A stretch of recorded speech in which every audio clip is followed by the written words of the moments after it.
Good morning students. हम आज business statistics की शुरुआत करने जा रहे हैं। ये एक न्यूमेरिकल सब्जेक्ट है और इसमें न्यूमेरिकल और थ्योरी का पोर्शन 60:40 होता है और ये स्कोरिंग सब्जेक्ट है। अगर इसे हम ध्यान से करेंगे तो हमारे अच्छे मार्क्स बन सकते हैं। और आज हम शुरुआत कर रहे हैं definition and functions of business statistics.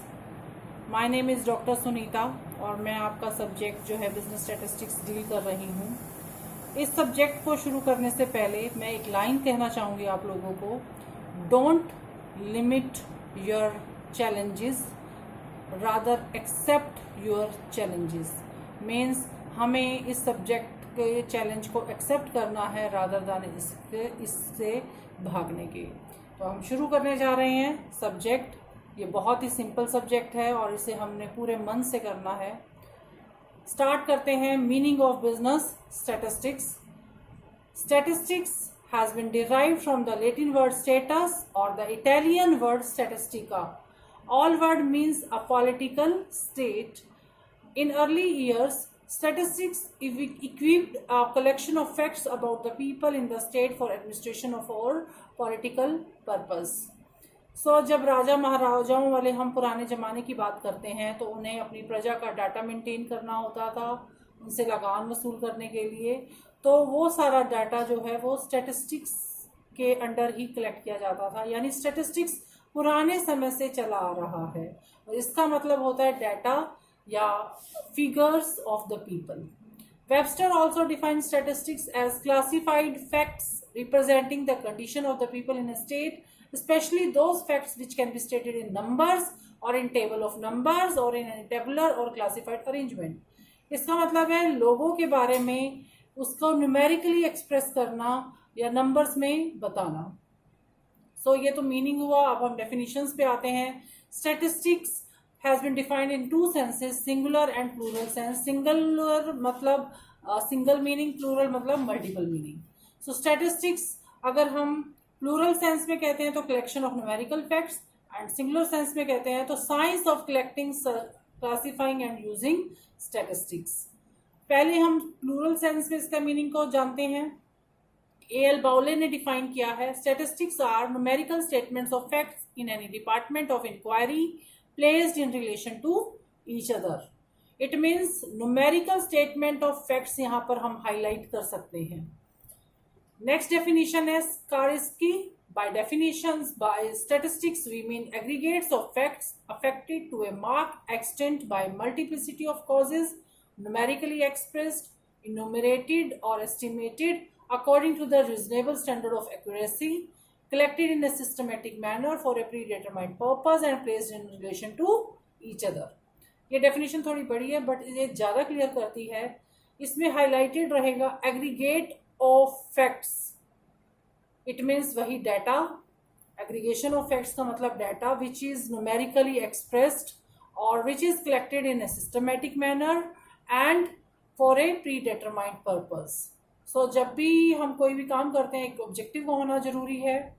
और जैसे इसमें हम स्टैटिस्टिक्स को अगर हम फॉर एन एग्जाम्पल माने प्लूरल सेंस में तो हम हर 10 साल बाद जो पॉपुलेशन सर्वे करते हैं उसे हम स्टैटिस्टिक्स के अंदर ही होता है, जिसमें हम सभी एक सिटीजन जितने भी हैं एक कंट्री के उनको हम जो है उनका सर्वे करते हैं और हम उससे संख्या का अनुमान लगा सकते हैं।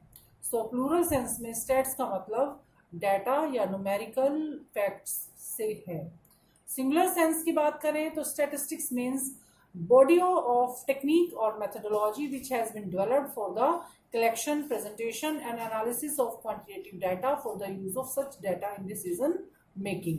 इसका मतलब सिंगुलर सेंस में ये मेथड या मेथडोलॉजी या टेक्निक है जिससे हम डाटा को कलेक्ट करते हैं, प्रेजेंट करते हैं, एनालाइज करते हैं और उसके बेस पे हम डिसीजन मेकिंग करते हैं। कॉक्सन एंड काउडन में भी बोला है, स्टैटिस्टिक्स में be defined as the collection, presentation, analysis and interpretation of numerical data.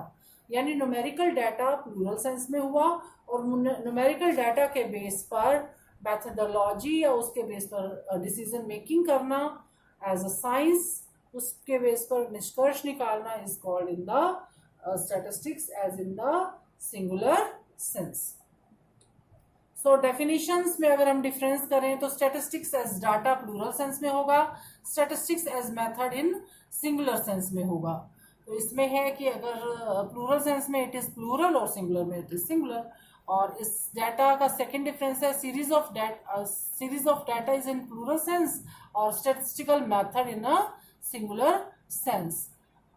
Third difference है इट में बी प्राइमरी और सेकेंडरी. और इसमें जो as a singular sense it is always of a scientific nature.